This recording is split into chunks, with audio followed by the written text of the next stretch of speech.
Welcome back! Today, we continue our trip to Saint Martin. On Tuesday, Ronnie made breakfast. Then we said goodbye to my favorite anchorage at Isle Fourcheux and set a course that would take us around the windward side of the island. Destination, Marigot, capital of the French partition.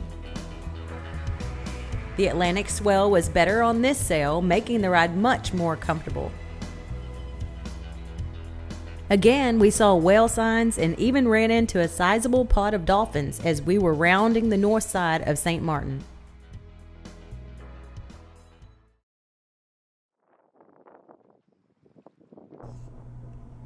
The bay in Marigot does have mooring balls.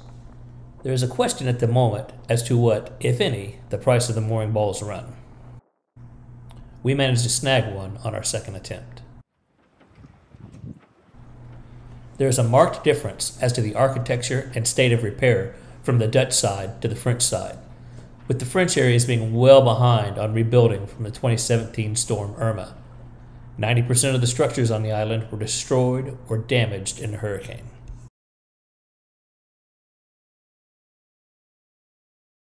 Ronnie did say that the pace of recovery has picked up since his time here last year. Once we arrived, the captain and I went ashore to check into immigration.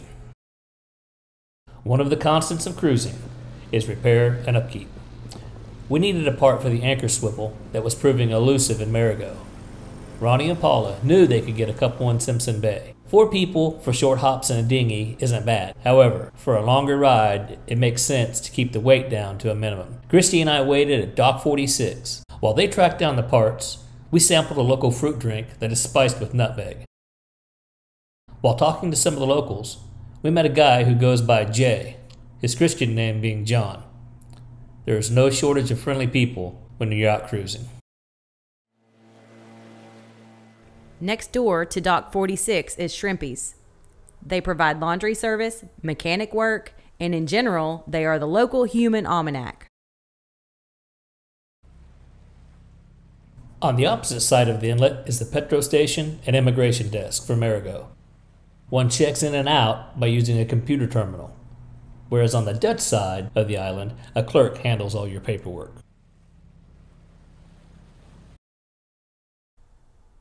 We returned to the boat and met Simon and René, the couple from the Instagram channel Sailing with Idiots. They can also be found on Facebook at Sailing Renegade. Later, we all met at the Bistro de la Mar. I am convinced that it was the best pizza I have ever eaten. Jay would definitely put this in his top 3.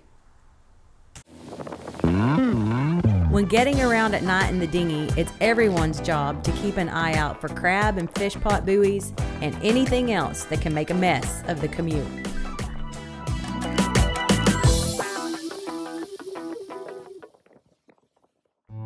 So let's take a moment and talk about the Renegade Mermaid.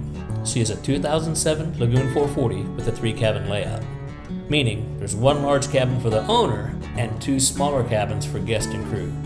The boat comes in just under 42 feet at the waterline and has a draft of 4 1/4 feet. From the factory, they told 238 gallons of water and 172 gallons of fuel. 2 40-horse Volvo Penta diesels move her 27,000 pounds around the water when not under sail power. All her lines are led to the flybridge. Marigot has a nice dinghy dock for cruisers. The main market is right off the dock. Every tourist trinket one could ever imagine, including a wide variety of hot sauce, is packed into this old amphitheater.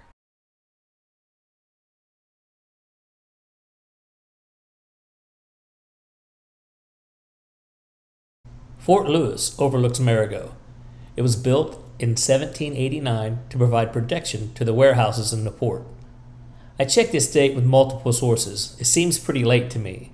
The governor at the time thought so as well and was appalled at the lack of fortifications for Marigot when he arrived. Sugarcane, salt, and rum being the primary commodities that needed protection. Although not a large installation, it didn't need to be.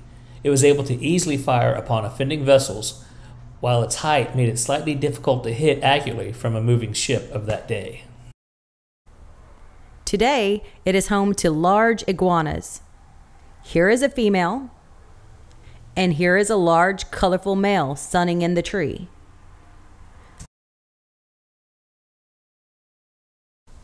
There's the renegade mermaid as seen from the fort.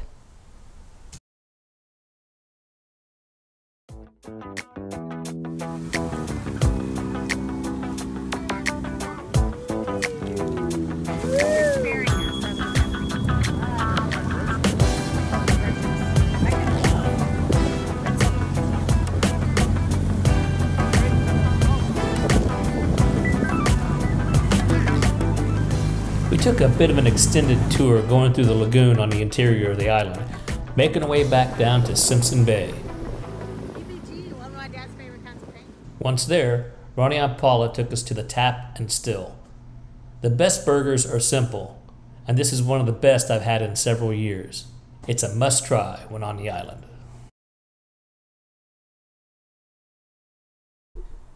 Next, we spent some time at the Saint Martin Yacht Club right next to the infamous drawbridge at Simpson Bay, as Ronnie and Paula went to pick up some provisions. You'll want to look up Simpson Bay Bridge on YouTube. It's known for getting struck by large yachts.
The bridge opens at 8:30 for outbound traffic, 9:30 for inbound, 10:30 for outbound, and 11:30 for inbound.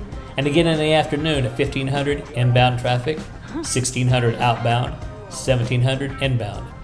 They operate on VHF radio channel 12. Worth a listen if you're in the neighborhood. The bridge operator is known for his friendly encouragement because slow boats cause big traffic jams and potentially missed flights.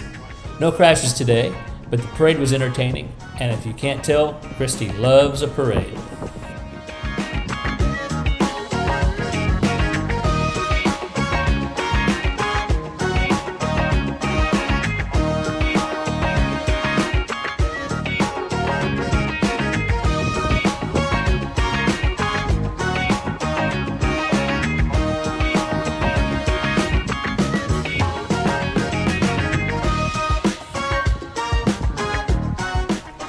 You may notice the smaller boats following the big boys through the inlet. Those are their tenders. This map will help give you an overview of the areas we covered in this episode, as well as the route we took across the lagoon for the dinghy ride.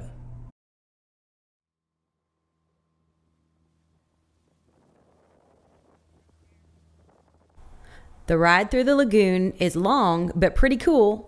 There's always something to see.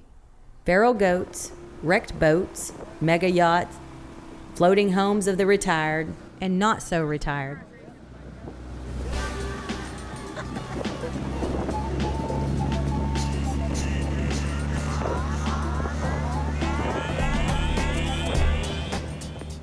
Tune in next time for the final installment of our Saint Martin trip, when we sail up to Grand Cause and the other airfield on the island. I've got some little bit of footage I've been saving on that one. Hit that like button. Subscribe. And please leave a comment and share the video. We love hearing from you.